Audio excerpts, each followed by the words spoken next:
大家好សួស្តីអ្នកទាំងអស់គ្នាថ្ងៃមុនខ្ញុំបានប្រាប់ឲ្យថានៅពេលដែលសញ្ញាសំឡេង e យាយិនគឺនៅពេលដែលប្រើជាមួយ g ឈីស៊ីត្រូវតែលុបសញ្ញាចុចពីខាងលើចោលហើយយើងអាន e ដដែលចាហេតុអ្វីទៅគឺនៅពេលដែលយើងអានគឺគេមិនដែលដាក់សញ្ញាចុចពីខាងលើទេហើយយើងត្រូវតែចំណាំ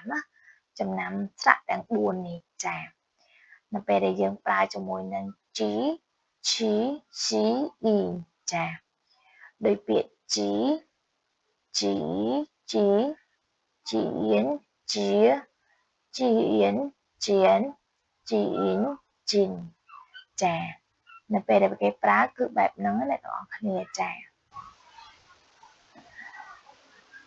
នៅពេលដែលប្រើជាមួយនឹងស្រៈ U G Chi Si มันអាចប្រើជាមួយស្រៈ U បានទេមានន័យថាកាលណាដែលយើងប្រើជញ្ជាក់ជាមួយនឹងស្រៈ E ត្រូវបដូរស្រៈ E នេះគឺជាស្រៈ E ជញ្ជាក់វិញដោយពាក្យ Ian Yen គឺគេលុបអក្សរ E នៅខាងមុខនេះចោលហើយគេដាក់អក្សរ E ជញ្ជាក់វិញអានថា Ian Yen កាលណាគ្មានជញ្ជាក់នៅពីមុខស្រៈស្រៈ U ទៅបដូរស្រៈ U នេះទៅជាស្រៈ UW វិញមានន័យថាដូចខ្ញុំបញ្ជាក់ពីការវីដេអូលើកមុនគឺ Uan 1គឺចំនួនដែលស្រៈ U នេះទៅជា UW វិញចាអក្សរ ស្រៈ ពេលដែលយើងអានអក្សរមួយឈរពីមុខត្រូវសរសេរដោយលុបអក្សរ E ចោលគឺមានន័យថានៅសល់តែអក្សរ កន្ទុយក្រោយនេះបងប្អូនអរគ្នាគឺគេចោលអក្សរ E នឹងចោលបាត់ហើយដូចហွာនេះគឺគេលុបអក្សរ E នេះចោលគឺនៅសល់តែហွာចាបន្ទាប់មកគឺរៀនដល់ស័ព្ទសញ្ញានៃសំឡេងសិនតនភូហៅស័ព្ទនៃសញ្ញាសំឡេងគឺមាន4គឺសំឡេងស្មើសំឡេងស្មើទី1គឺយើងអានបញ្ចេញសំឡេងស្មើតែម្ដងចាគឺពអាប៉ាគឺយើងអានថាប៉ាគឺសំឡេងស្មើតែម្ដងណាអ្នកទាំងអស់គ្នាសំឡេងទី2ត្រូវបញ្ចេញសំឡេងបង្អស់ឡើងលើគឺមានន័យថានៅពេលដែលយើងជួបសញ្ញាសំឡេងទី2នេះគឺយើងបង្អស់ឡើងលើដូចជាពអាប៉ាគឺឡើងលើបងប្អូនអរគ្នាប៉ា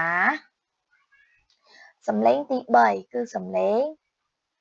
ចុះក្រោមហើយឡើងលើចុះក្រោមឡើងលើបង្អស់ចុះក្រោមឡើងលើឧទាហរណ៍ពអាប៉ាឡើងលើបងប្អូនអរគ្នាចាយើងចុះក្រោមហើយយើងឡើងលើវិញចាសំឡេងទី4គឺសំឡេងសង្កត់ចុះក្រោមសំឡេងសង្កត់ចុះក្រោមនោះគឺនៅពេលដែលបងប្អូនជួបសញ្ញាសំឡេងណាមួយដូចជាពអាប៉ាតែយើងសង្កត់ចុះក្រោមគឺប៉ាមានន័យថាសង្កត់ចុះក្រោមបងប្អូនអរគ្នាចាតទៅមកឧទាហរណ៍ទាំងអស់គ្នាលីរូម៉ោអាម៉ាម៉ោអាប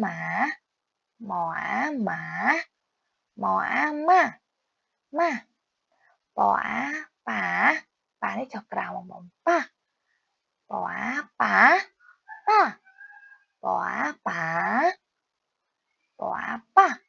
ចុះក្រោមវិញបងប្អូននេះផអាផាផអាផាផអាផា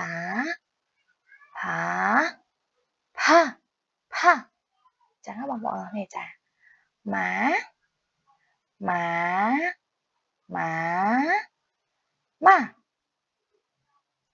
កន្លែងនេះដូចជាខ្ញុំសេខំបងប្អូននេះដូចជាពអាប៉ាសំឡេងស្មើបងប្អូននេះតែសេខំឲ្យគឺយើងអានស្មើបងប្អូននេះចាប៉ាផ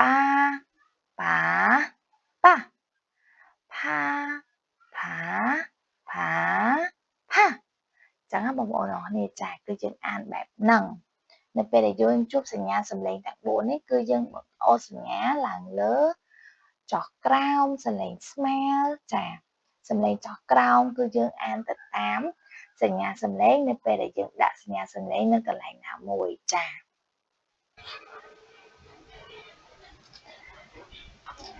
នៅកន្លែង